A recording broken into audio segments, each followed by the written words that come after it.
The Bronx Chamber of Commerce held their very first legislative meeting hosted by Mercy College. The event brought together Bronx leaders for a roundtable discussion on issues affecting small business owners.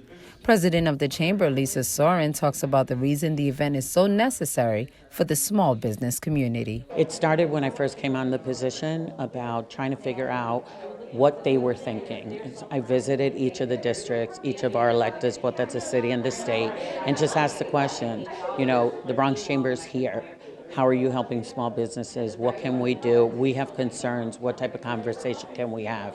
And actually, it came from them. There's a lot of work to be done, and there's a lot of issues on our plate, but that's no excuse. We're always going to be responsive to those issues, and the more people get involved, and the better we can address those concerns in our local community. We're all in this together. Small businesses are the fabric and foundation of our communities. They are the small mom and pop shops that are legacy businesses that have invested in our communities for so many years. But a lot of times when you think about the political process, they don't feel a part of it. So when we propose legislation, when we have budget issues and we're going through a budgetary process, many of them are not a part of the conversation, but yet they are effectuated by the changes and the policies that we implement, whether it's paid sick leave, paid family leave, paid vacation leave, retirement, whatever measures that we're proposing legislatively, it will impact all small businesses. So what we're trying to do as elected officials at the city and state level is collaborate more. I wanted them to know that I'm here and ready to listen. I mean, I'm not a business owner, I've never been, but I understand the importance of our small businesses, and as much as you need to learn from us in the process of getting your voices heard, I need to know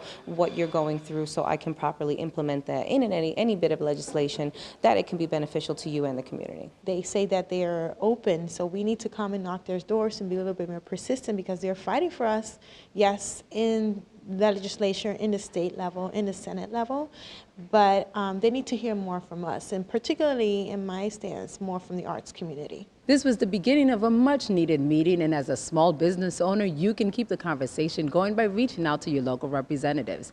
Connecting with your local elected officials is easy. It's a phone call or a tweet away.